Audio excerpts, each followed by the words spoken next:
Thank you for joining my talk today. My name is Dr. Ahmad. I'm the founder and CEO of Gaseous Electronics, LLC from Riyadh, Saudi Arabia. Today my talk is about feasibility analysis of an in-situ mining of lunar surface soil and resources utilization for energy storage and conversion for power generation. This is the agenda of the talk.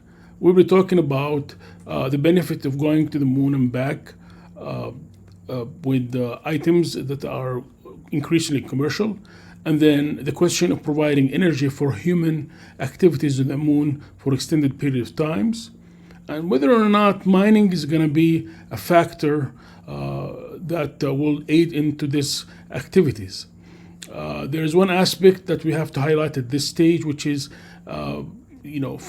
going suddenly from the fact that we are dreaming to inhabit the moon to trying to slowing down of more and more exploration exploitation missions. And at the end of the talk, I'll be presenting a case where there is an Earth-Moon analog project that can be proposed. And then we'll be ending with the concluding remarks. So this is the first slide, which is a statement slide, simply saying that this is real now, and this is something that is going to be staying with us and improving and even develop further, which is the round trip, space round trips that will reach the moon and help us into the exploration and exploitation activities. But before we send more of these missions to the moon, I would like to go directly to something that we should be looking at more and more, which is we have to realize that the moon and Earth and Sun, they are all interacting together. So to take, from our point of view, at least in this talk, when we're talking about the energy utilization, we have to first at least talk about the interaction between the Sun and the moon, and how is that affecting our activities there. And this graphic actually summarizes one aspect about the interaction of the solar winds, which is 95% physical plasma, and how it physically weather the lunar soil or regolith. So, and this is very important because we will be talking in the next slide about how we can utilize some of the resources in the moon, including its soil, which is the most valuable commodity on the moon. We have to realize that the moon is tidally locked in an orbit with Earth.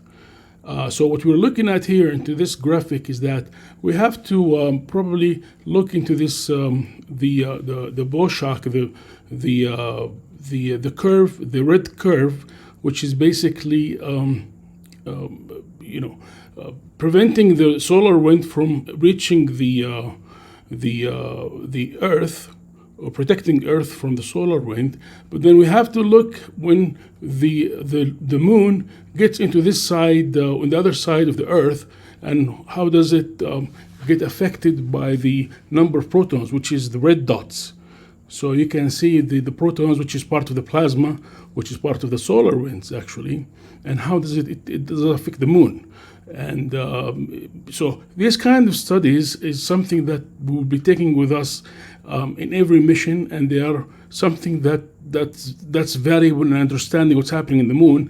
And later we'll see in the talk that this is something that will help us also to initiate analog projects, which we'll be talking about it later. Now, this is what we call precious sand. Precious sand, you can harvest the sand. The brick that you see down here, this is something that was manufactured on Earth under the extreme conditions that's in the moon. So any technology on the moon has to withstand all these extreme conditions that are mentioned in this slide. The swing in the temperature and the low pressure, extreme low pressure conditions, long nights on the moon, and so on and so forth. So this is basically, something that this is one proposition about the so-called sand or battery sand that we're talking about in the next slide.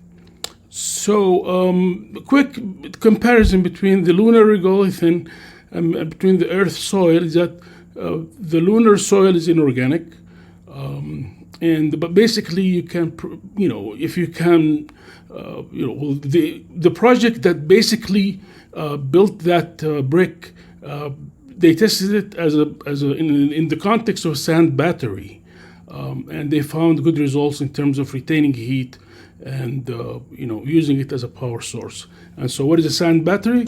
This is what a sand battery simply setup looks like. And so it can be used readily for hot water, used to heat buildings, for example, if it is part of a energy mix, renewable energy mix, for example. So, and it's been used more and more in some northern parts of Europe, for example, and they're finding it's an old technology, decades technology, but it's coming back, and it's something that can be used on the moon. So that's a proposed. This is one proposed technology, which is the sand batteries technology to provide for the abundant sand on the moon. Now, the second topic I would like to mention, it's getting energy from fusion. And fusion, as everybody's noticing now, is experiencing a renaissance. And in a renaissance of any technology, basically multiple version of this technology or multiple concepts can work. And this is in a review paper that I wrote a couple of months ago in the Saudi journal, in the Saudi Nuclear Society journal, and I published this quick review emphasizing the fact that fusion has gone commercial, gradually and quietly. So these are some of the concepts that is fusion commercial, and then this is why it's more and more we're hearing that fusion is going to be the abundant, clean choice of the future. Now, one of the concepts to produce energy from fusion is utilizing the fuel from helium-3. Helium-3 is a light and stable isotope of helium. However, it is virtually doesn't exist on Earth. It's very, very rare on Earth.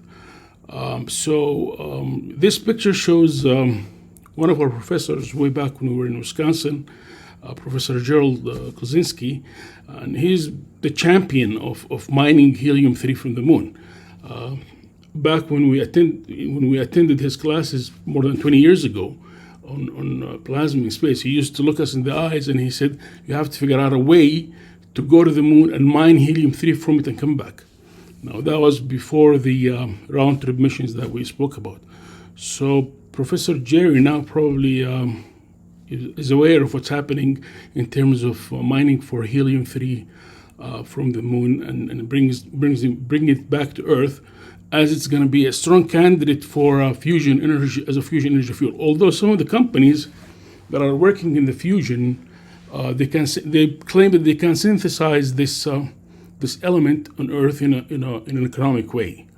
So what we're seeing here, we're looking at one of the fusion concepts is going to be using helium-3 that can be mined from the moon. However, this is the question here.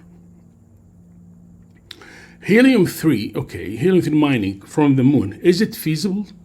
Well, there are many studies, and one of the studies that I looked at, it was a 2014-2015 study, which is a little bit recent, but before the new advances in terms of the transportation back and forth from the moon, which I started discussing in the beginning of the talk, and which I think are crucial and are going to be a game changer. This 2014 study put some numbers, and these numbers are not that encouraging in terms of the helium-3 fusion business. If you want to meet, for example, 10% of the global demand for energy by the year 2040, you would need 200 ton per year of helium, okay?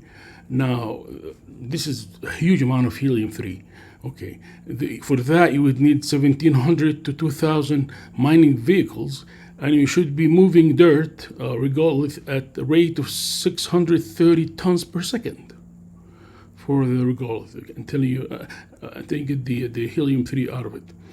So all in all, the so-called end-to-end helium-3 mining operation, which is from the moon to Earth and back to get more, faces so many challenges in terms of the technology, in terms of the economics, but however, I mean, more advances in the fusion reactors, how you make the fusion reactor, plus the logistics of getting the helium-3 makes this option the only option available probably for getting a huge amount of helium-3. If we don't have to believe the people who are manufacturing it on Earth. So this is basically what we did. We reviewed two methods to generate power for human activities on the moon. One of them was the decades-long concept of the sand batteries, and the other is a very advanced fusion from helium-3. Now, we'll get to the last part of the talk, which is the most interesting part, which is the analog projects. Okay, what are the analog projects? Analog is that we have a huge amount of data from the moon, from our exploration studies in the moon. And this huge data and the space data, we can really project them on what's happening on Earth. So I'm just giving here a couple of examples, okay? First, for example, what we call we have the Birkeland current are very famous for producing the aurora on the northern pole, for example, and the Scandinavian countries. And this is something that's common. And at the bottom, the Birkeland Trea, this is something, a device that was experimentally showing what's happening in terms of the magnetic field and the current that basically mimic what happens in terms of the solar wind hitting the moon and what's going on in there. So we need to be studying there. On the left, more locally here in Saudi Arabia, there's a town actually in southern of Riyadh. This town is called Al-Hilla, and it's right exactly on the Tropic of the Cancer, which is extremely hot at the June solstice, which is the time of the year when you have the sun exactly hitting perpendicular to that particular town. For example, just to give an example, and it's in extreme heat, okay, hitting this town, as is common in the states around in the Middle East. It's very extreme heat, actually, okay. It's livable, but it's extreme heat, okay. And the closer to the equator, the magnetic field is the weakest. So you combine the weakest magnetic field plus the hottest stream of illumination. If we use that word again from the first slide that we spoke about, then we might expect something that might be happening to the sand or soil or regolith of the area. So that what we call analog projects that worth exploration and exploitation that mimics that we can take from our knowledge from what's happening in the moon. So this I'm going to be ending by this quick remarks. So there I said we mentioned the commercial space missions are becoming more popular and profitable. We mentioned a couple of approaches for energy. The Earth-Moon analog studies should be increasing more and more. They reveal very feasible projects commercially on Earth, and they should be more encouraged. Thank you for your attention. For any further inquiries, please do contact me in our company. We'd be happy to further, discuss these topics at this email, and it will be my pleasure to answer any of the questions that you may have. So you might have a nice evening. Thank you very much for your attention. Thank you.